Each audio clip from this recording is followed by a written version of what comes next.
Bagaimana kiat mendidik anak agar mudah untuk diarahkan kepada kebaikan, termasuk menyelamatkan ortunya nanti di akhirat. Mendidik anak itu sejak kapan? Mendidik anak itu sejak mencarikan calon ibunya. Karena bibit yang baik ditanam di tanah yang subur, akan tumbuhlah bunga-bunga yang cantik dan indah harum semerbak. Tapi kalau bibitnya kau tanam di tanah yang tandus, akan tumbuh pohon kaktus, dilihat tidak indah, dicium tidak harum, durinya menusuk hidung bengkak. Oleh sebab itu maka carilah perempuan yang solehah. Perempuan yang solehah. Bagi yang belum nikah, yang sudah ada kau jaga-jaga aja lah yang sudah ada. Kalau istrimu solehah, dia hamil, dia sambil masak baca ayat Quran. Bismillahirrahmanirrahim. Ar-Rahman. Garamnya garam. Allamal Quran. Jadi anak soleh ya nak. Coba kalau istrimu tak solehah. Dia masak.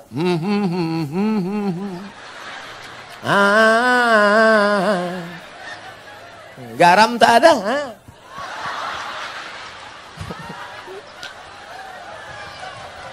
Kuku panjang. Kuku panjang. Di atas black kutek, di bawah black daki. Dimasaknya kau bakwan. Sebelah kiri pula tuh. Enak bakwan mama ya. Iya. Makanya kalian cari yang solehah. Setelah anak lahir, selama mengandungkan itu apa yang dia baca? Dia baca surat Yusuf. Datang ke Kiai, Pak Kiai, gimana supaya anak saya baik? Baca surat Yusuf.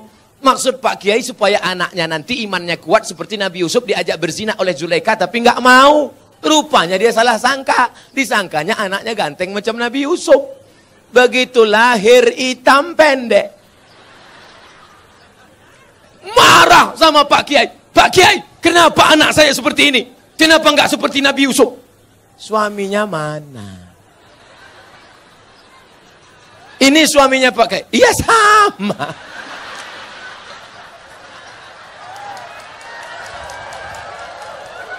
Maksud saya nyuruh kamu baca surat Yusuf, bukan anaknya ganteng macam Nabi Yusuf, tapi imannya kuat. Mohon maaf Pak Kiai, saya salah sangka.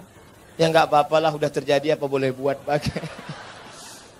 Dia nggak akan marah, dia nggak akan komplain ke kamu. Aku nyesal nikah sama kamu mas, hitam pendek, jelek, busuk, bau. Jangan-jangan aku kena pelet dulu. Dia tetap nerima. Apa kata dia? Mas, aku nggak marah karena Islam mengajarkan rukun iman 6. Iman ke-6 adalah nerima takdir baik dan takdir buruk. Engkaulah takdir burukku mas. Dia ridho nerima. Dia tidak akan marah mencaci maki engkau. Karena dia berkata, walaupun bagaimanapun juga engkau adalah pilihan terbaik menurut Tuhan untuk aku mas. Walaupun kemana-mana orang selalu bertanya, itu supirmu ya? Lalu kemudian setelah anakmu lahir, dia akan menyusukannya. Disusukannya anakmu berapa lama? 2 tahun. Sekarang banyak perempuan tidak mau menyusukan anak 2 tahun. Disusukan anak ke kaleng. Makanya anak pulang sekolah bukan meluk ibunya, meluk kaleng.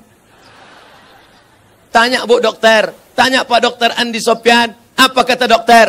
Coba tengok dinas kesehatan, susukan anak Anda 6 bulan berturut-turut, ASI eksklusif. Insya Allah otaknya akan cerdas, tubuhnya akan sehat, tidak terkontaminasi penyakit. Dulu kita mandi di sungai 6 jam mandi sampai biru bibir, nggak ada batuk, nggak ada demam. Air susu ibu membuat kita kuat, imun kita sehat. Anak sekarang ngelihat mendung aja bersin. Ikatan emosional dekat.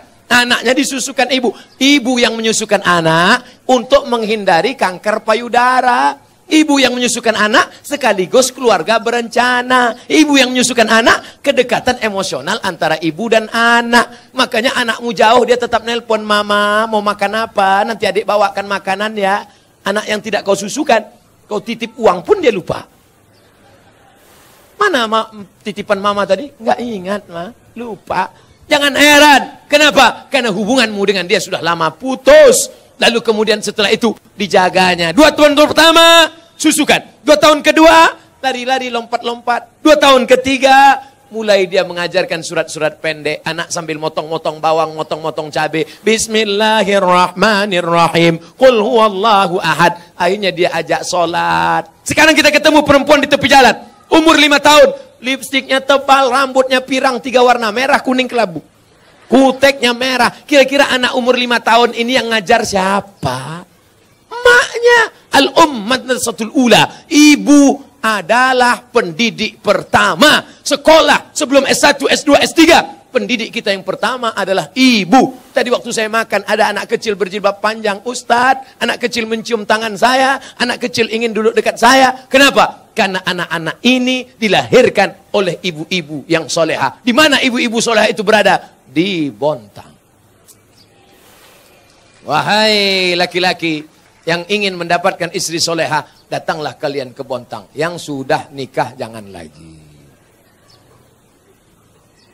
Lalu Pak Ustadz selanjutnya, sampai kapan anak ini engkau jaga? Perempuan tidak pernah berhenti bertanya, kamu sedang di mana, jalan sama siapa, pulang jam berapa, duit yang kemarin mana?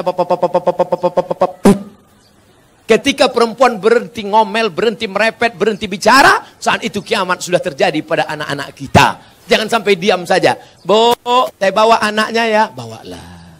Sampai pagi ya Bu, enggak apa-apa. Anaknya hamil Bu, ya enggak apa-apa. Jangan sampai kalian laki-laki harus gagah perkasa, perempuan juga harus menjaga. Pak, saya bawa anaknya sebentar jalan-jalan ke kota. Jangan. Ibu juga harus begitu. Bu, kami bawa. Jangan. Jangan sampai bapak bilang, jangan. Sekali tidak, tidak. Datang ibu dari belakang, bawalah. Kita dulu lebih parah daripada itu. Nusa anak-anak kita. Harus kita jaga generasi ini insya Allah.